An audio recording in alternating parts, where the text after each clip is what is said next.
I'm speaking here today on behalf of my family business, a family business that have been in operation for 4 generations and over 117 years. I'm here to speak about a really important issue, one that we feel is important we speak up about because we think we have an obligation to our members and our customers to explain our concerns which might be coming our way in terms of taxation of the real estate industry. One of the key differences between the two major parties in this election is the taxation treatment of investment property. The Labor Party are proposing changes to the current system that's existed for a very long time. There are 2 parts to the proposed changes. Firstly, in relation to negative gearing. So negative gearing allows a taxpayer to offset the losses that that person might incur on owning an investment property against other income that he or she may have. Basically takes down the total tax paid by that person in his or her tax returns. The Labor Party proposing that negative gearing should no longer be allowed for existing property. They're saying it's okay for new property. If you want to buy a new property, you can use negative gearing. The other change is in relation to the CGT discount, meaning before people were only taxed on half the capital gain that they made on an investment property. Going forward, if the Labor Party's policies are enacted, they'll be taxed on 75% of the gain. So capital gains on investment property will be taxed higher than they are currently. Negative gearing applies to all asset classes, whether it be shares, whether it be if you purchased a business in your own name, any asset in the past you're able to use losses from that investment against other income. But the Labor Party proposing these changes are only applied to property. They'll still be available for all other asset classes, but unfortunately they're not being proposed on real estate.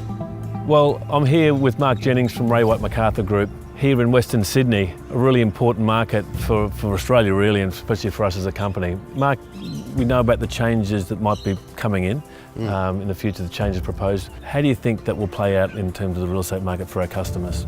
Well, I think the real concern, Dan, is house prices.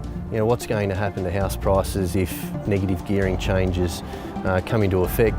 The other thing is what's going to happen to rents in these areas. Are rents going to start to increase and house prices decrease because there's not as many available investors out there looking to secure? Investors at certain times of the market up to be 30% of buyers or more, give or take.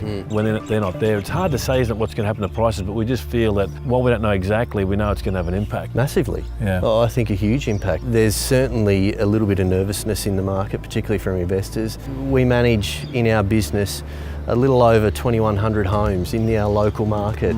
Of the 2,100 homes, we've got 30 owners that have multiple properties. Right. So, 2,100 properties that we manage, there's a lot of one-time investors. And what's happening with rents? Have rents been skyrocketing in the last 12 months? What's going on with rents? No, rents have certainly levelled out, if not declined slightly, due to demand. And we're fortunate in our area that we've got a lot of greenfield space getting developed, so we've got a lot of new estates popping out of the ground, and we're talking about rents that we can have an opportunity here where you're renting for $300, $350 a week, or they're talking the changes are going to be on new homes where it's $600, $650 a week. One of the big arguments in support of the proposed changes is that it's going to help produce more stock. Obviously we're concerned with that theory, but also new stock's obviously usually at a higher price, isn't it? And also higher rents. Definitely. And I think for people to, people that are struggling out there and they want to, support a family or single parent families, we've got to make sure that we've got affordable access to properties like these that they can rent at affordable prices. Mark, imagine you're getting a lot of contact from customers, probably people have bought recently.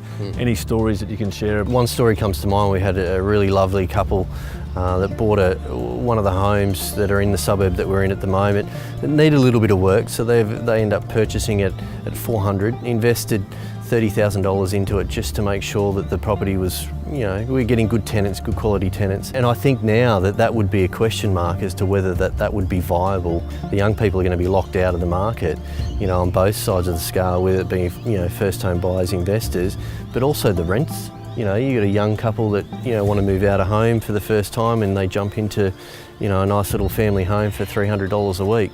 What's going to happen to that opportunity too? And I think that's dangerous. It could be quite frightening.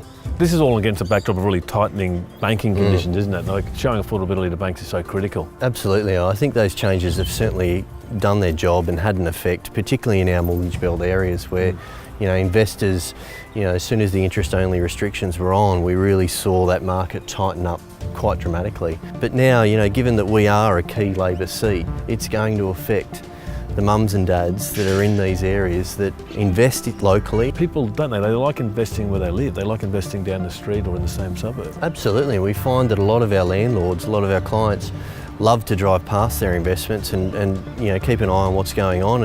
Of course, we would never tell our customers how to vote, but we do take our responsibility to our customers and our members very seriously, and we think it's important, it's incumbent on us and our duty to them to speak up and express our views and our concerns about the proposed changes. If you have any questions, please contact your local Ray White office or email us at negativegearing@raywhite.com.